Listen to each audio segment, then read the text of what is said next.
ሰላም ሰላም ቤተሰቦች፣ ዛሬ ደግሞ የጨጨብሳ አሰራር አብረን እንሰራለን። ወደ አዘገጃጀቱ ልውሰዳችሁ።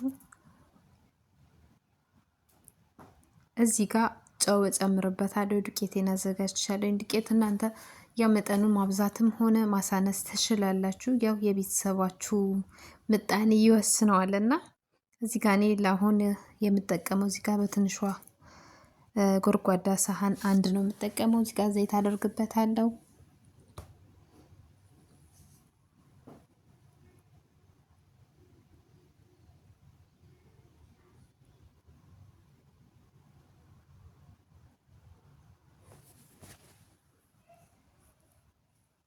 ስኳር አደርግበታለሁ አንድ ማንኪያ እና ትንሽ ነው የጨመርኩበት ማለት ነው።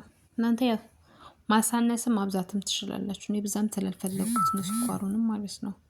ዘነ ውሃ አደርግበትና በደንብ አንድ ላይ አዋህዳለሁ።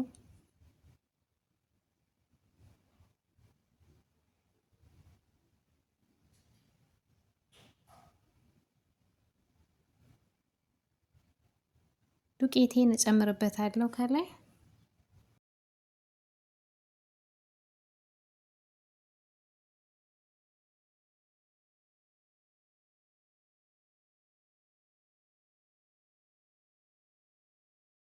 ውሃ ከላይ የጨመርኩበት ትንሽ አዋህደዋለሁ። ቀጠን ማድረግ አለብኝ።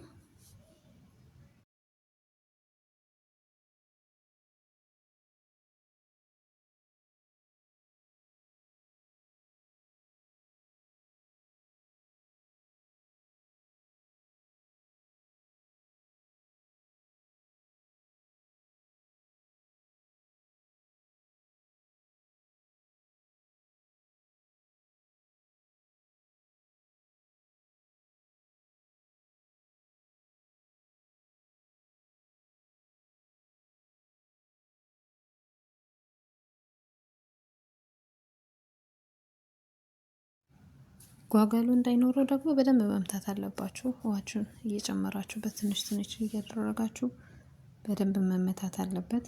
ያው ጓጉሎ ከኖረው በዛም ደስ አይልምና በደንብ መመታት ያስፈልገዋል።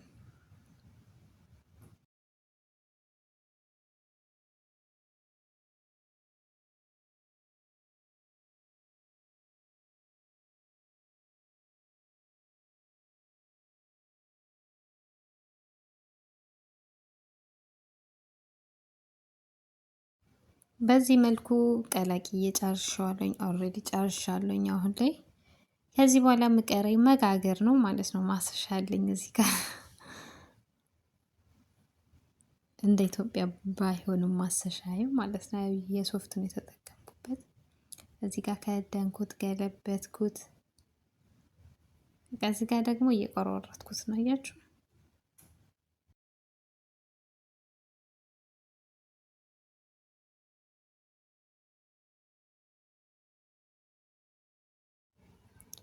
እዚህ ጋር ትንሽ ኦሊቭ ኦይል አደርግበትና በርበሬ ደግሞ ትንሽዬ ነው የማደርግበት፣ ምክንያቱም በጣም ያቃጥላል።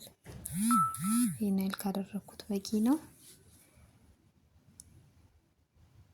ያው የቆራረስኩትን አንጥቼ ከላይ ጨመር አደረኩበት። እንደዚህ አንድ ላይ አዋህዳለኝ። ማር ከላይ አደርግበታለሁ።